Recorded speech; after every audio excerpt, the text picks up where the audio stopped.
The other cell organelle, the third one is lysosome.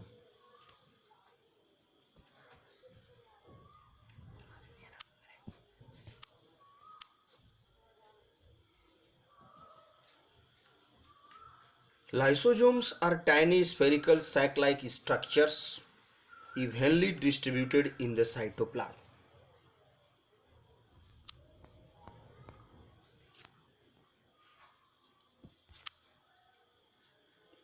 आप यहाँ diagram में देख पा रहे हैं कि एक सेल के अंदर जो है उसके साइटोप्लाज्म में बहुत सारा लाइसोसोम जो है इवनली बराबर की संख्या में डिस्ट्रीब्यूटेड होता है, बटा हुआ रहता है। एक सेल के अंदर 50, 60, 100 की संख्या में लाइसोसोम हो सकता है।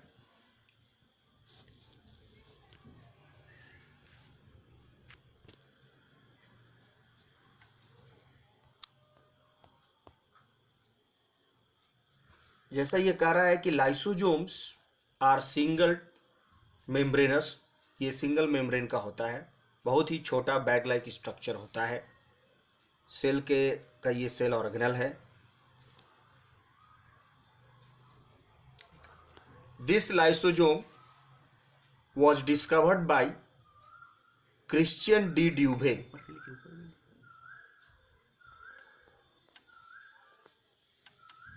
Christian, Christian, Christian D. Dubé. Christian D. Dubé, D-U-V-E. In 1955, Christian D. Dubé in 1955 में 1955 में इसका डिस्कवरी किया गया था क्रिश्चियन डी ड्यूबे के द्वारा। जो लाइसोसोम है ये आप देख पा रहे हैं, ये common in animal sales and also occur in actively dividing plant cells. जो प्लांट सेल्स डिवाइड करता है बहुत एक्टिवली, ये एनिमल सेल्स में भी होता है और प्लांट सेल्स में भी होता है। In animal cells they can be observe in secretory cells, secretion जैसे लीवर सिक्रेट करता है बाइल जूस, सिक्रेटरी सेल्स,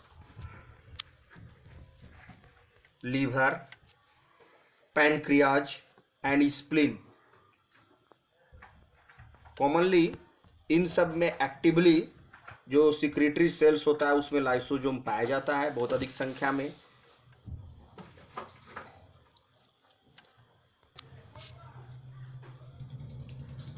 जैसा आप डायग्राम में देख पा रहे हैं कि लाइसोसोम जो है वो सिंगल मेम्ब्रेन का होता है। ये जो single membranous structure, single membrane का ये होता है, एक ही मेम्ब्रेन इसमें होता है। इसके अंदर दो पार्ट है। लाइसोसोम के अंदर जो है दो पार्ट है। It include A dense stroma, ये डेंस जो आप देख रहे हैं ये स्ट्रोमा है, एंड ए लार्ज वैक्यूल, ये बहुत बड़ा एक वैक्यूल होता है साइड। इस लाइसोसोम के अंदर जैसा हमने बताया कि दो पार्ट है, एक डेंस मतलब घना सा स्ट्रोमा होता है, ये फ्लूइड पार्ट, लिक्विड पार्ट जो इसके अंदर होता है, और एक लार्ज वैक्यूल होता है। इस वैक्यूल के अंदर this large vacuole contains various hydrolytic enzymes. These enzymes are very powerful. इस वैक्यूल के अंदर बहुत अधिक संख्या में, यहाँ कह रहा है 50 की संख्या में, more than 50 hydrolytic enzymes, powerful digesting enzymes ये होता है, which can digest most of the biological substances. यानी सेल के अंदर जो बहुत सारे चीज होता है, जो केमिकल रिएक्शन होता है जिसको डाइजेस्ट करवाना पड़ता है, वो इस वैक्यूल के अंदर 50 से भी अधिक संख्या में पाए जाने वाले पावरफुल हाइड्रोलाइटिक डाइजेस्टिव एंजाइम्स की मदद से उस सेल उसको पचा सकता है, डाइजेस्ट कर सकता है। ये लाइसोसोम का एक पेकुलियर क्वालिटी होता है। इसलिए लाइसोसोम जो होता है वह सेल का एक तरह से डिस्पोजल सिस्टम होता है, या यूं कहें कि ये डस्टबिन है। यानी सेल के अंदर कोई भी बेकार पदार्थ या कोई भी चीज़ जब जैसे सेल काम करता है तो सेल डैमेज भी हो जाता है, डैमेज पार्ट है या कोई भी अननेसेसरी चीज़ जमा हो जाता है, तो इसको वो क्लीन करता है।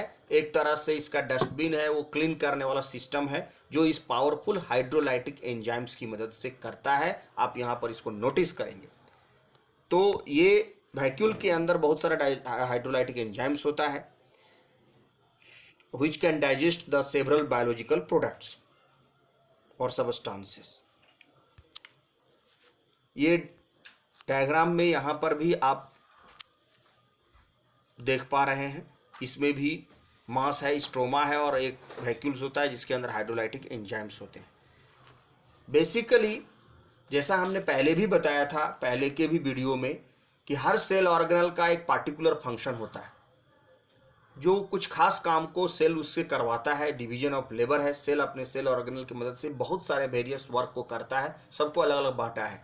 जैसा हमने देखा कि एंडोप्लाज्मिक रेटिकुलम ईआर का एक अलग रोल है ट्रांसपोर्टेशन का।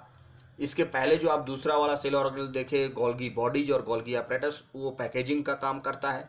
यहाँ पर जो ये लाइसोजोम है इसका भी एक इम्पॉर्टेंट काम है, जैसे ये डिस्पोजल का काम करता है, ये वेस्ट को डिस्पोज करता है। ये सेल का एक डिस्पोजल सिस्टम है जो इसका डस्टबिन है, एक तरह से जो भी अनवांटेड सब्सटेंस बनता है उसको वो डिस्पोजल करता है, उसको हटा देता है।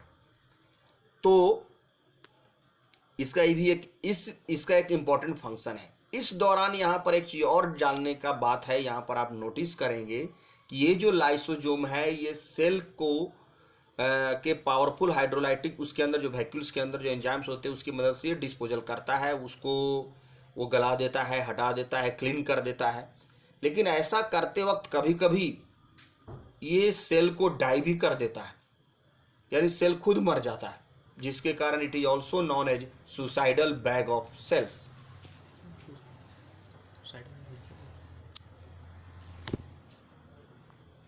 यहाँ पर हम लोग जो है important functions of the lysosome आपको बता रहे हैं और यहाँ पर लिख भी दिया। क्रिश्चियन डी डूवे जितना भी हमने बताया उसको आप इसको नोट भी कर लेंगे। यहाँ पर लाइसोजोम का जैसा हमने बताया कि provide energy to the starved cells, provide energy to the starved cells by digesting stored materials like proteins, fats and glycogen।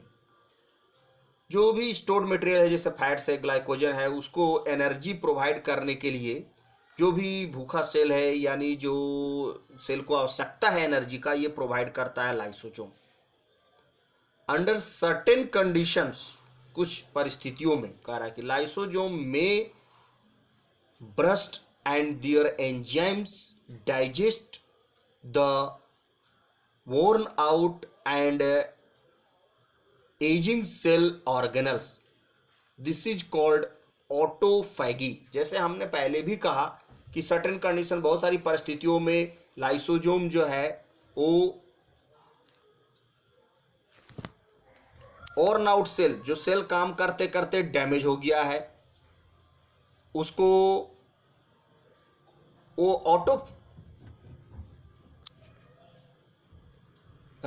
Lysosomes autophagy का काम करता है। मतलब इसके अंदर का जो एंजाइम्स रहता है वो ब्रस्ट कर जाता है और वो सेल ऑर्गेनल जो है वो उसको गला देता है, उसको निगल जाता है।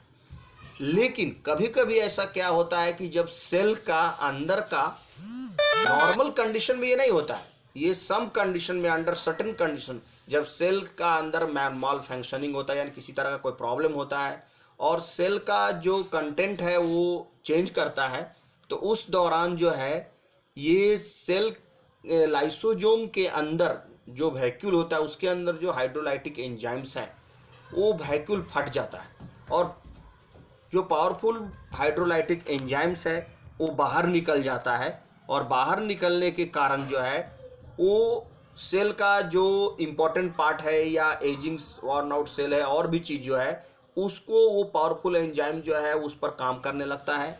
एंड दे ऑल्सो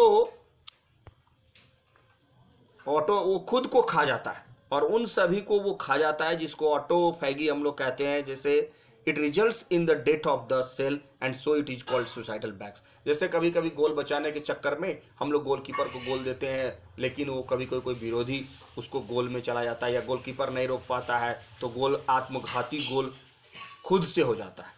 तो खुद की मतलब रक्षा करने के लिए ये जो इम्पोर्टेंट सबस्टांस को ये ऑर्न आउट जो बेकार हो गया उसको ये नॉर्मल कंडीशन में हाइड्रोलाइटिक एंजाइम की मदद से हटाता है, और इम्पोर्टेंट काम करता है। वो उसको डिस्पोजल करता है, इसको क्लीन करता है, वो सब चीज़ों को हटा करके। लेकिन ऐसा करने के दौरान कभी कभी अंडर कुछ कंडीशन में होता है कि हाइड्रोलाइटिक एंजाइम उस वैक्यूल से बाहर आकर आ जाता है, और आने के बाद जो है वो सेल को ही खुद से निगल जाता है और सेल पूरा डैमेज हो जाता है, और इस तरह से सेल मर जाता है। इसलिए इसको हम लोग आत्महत्या का थैला, सुसाइडल बैग ऑफ सेल भी कहते हैं। Lysosome are called suicidal bag of cell.